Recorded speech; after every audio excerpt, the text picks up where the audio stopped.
The best product leaders aren't just product managers. They are part psychologists, part economists, part strategists. They see the world through a lens of first principles. But how do you move from theory to practice? How do you stop being a victim of chaos and start being the architect of your own outcomes? This is the Sovereign PM, the podcast that deconstructs the ideas of product strategist Schwarzkopf to give you a more powerful way to think and lead. It's time to own your outcomes. Let's begin.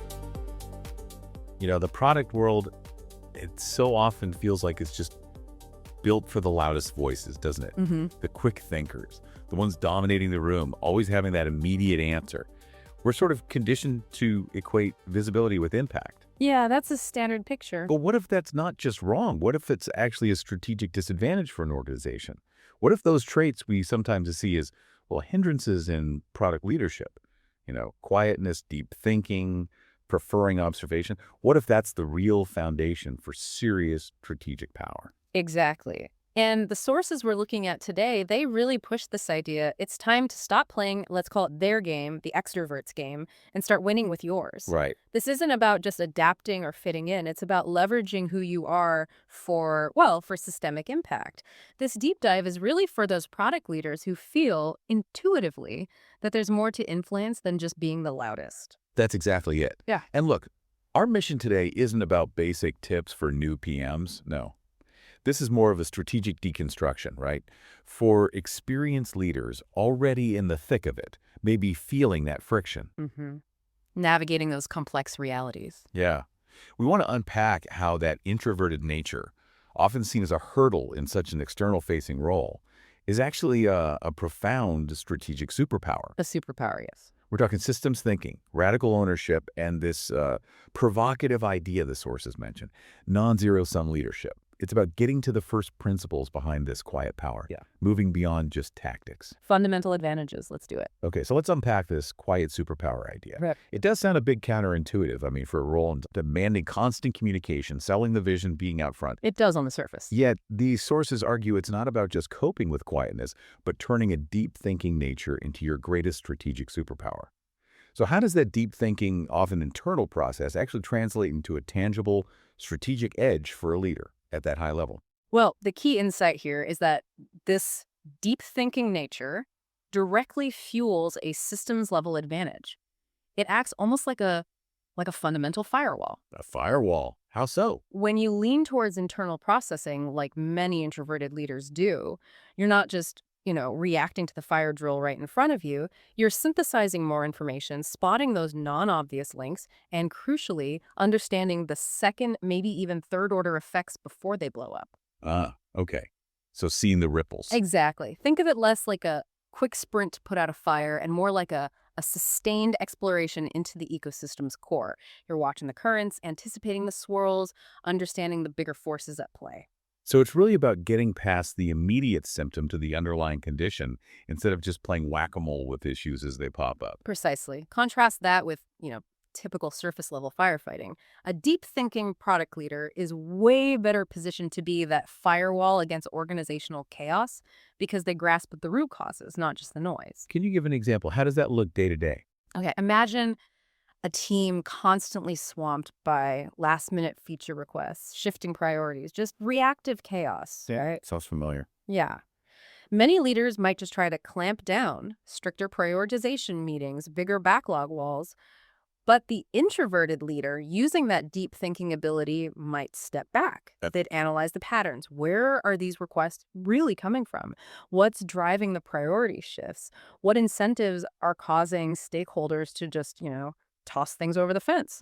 Looking at the system that creates the problem. Exactly. That's not just working in the system like clearing the immediate backlog mess. It's working on the system itself. Identifying the flaws in communication or process or maybe even org design that generate the chaos. Right. It's like you said, operating at a higher resolution, seeing those invisible dynamics others miss while they're just fighting the individual fires. You're not just moving pieces. You're looking at redesigning the board for stability.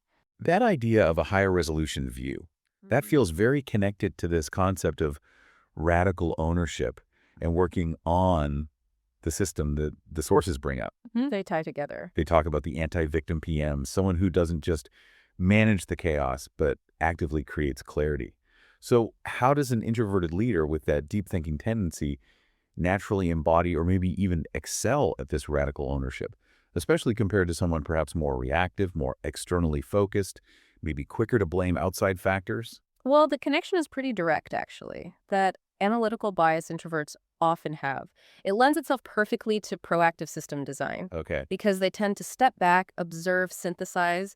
They can spot those systemic flaws that others might just write off or blame on, sales being sales or marketing needing things now. Right, the usual suspects. Yeah. If you're constantly processing internally, you're naturally looking for the patterns, the underlying structures producing the outcomes, rather than just reacting to the surface noise. That is the essence of stop managing chaos and start creating clarity. And what's a common trap leaders fall into when they're just stuck in the system?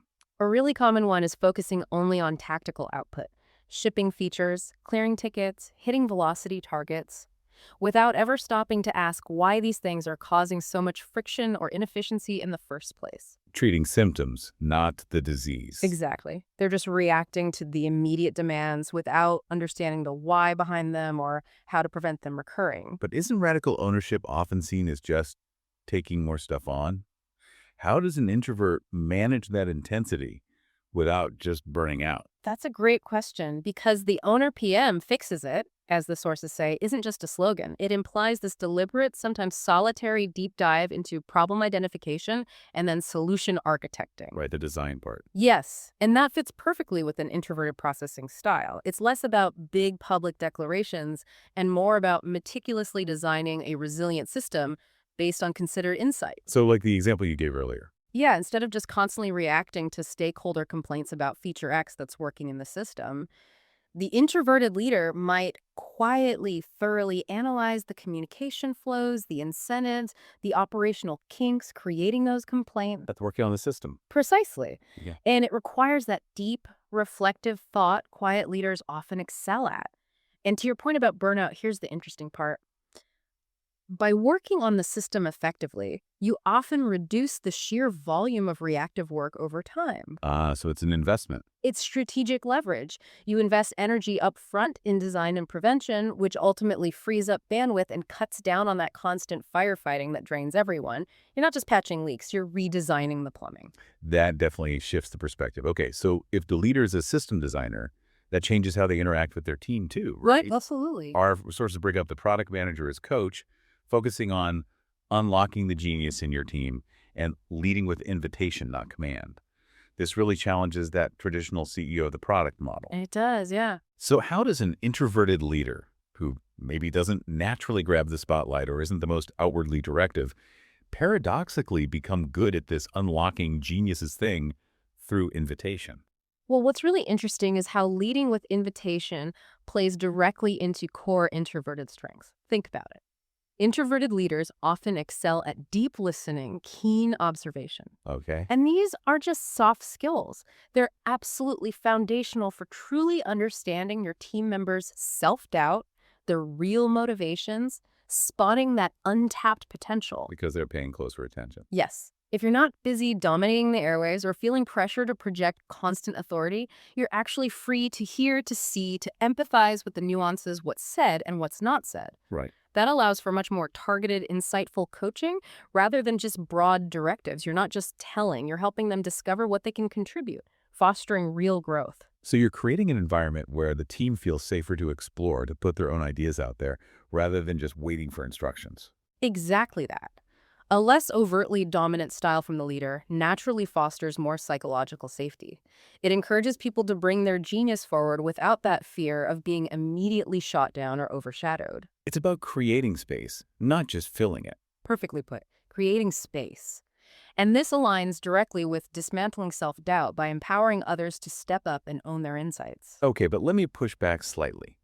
In a really high-pressure environment, say a startup, where speed and decisive action are prized, could this invitational style sometimes be seen as, lacking decisive leadership? That's a fair challenge. There's a perception risk, maybe, but the strategic upside usually outweighs it.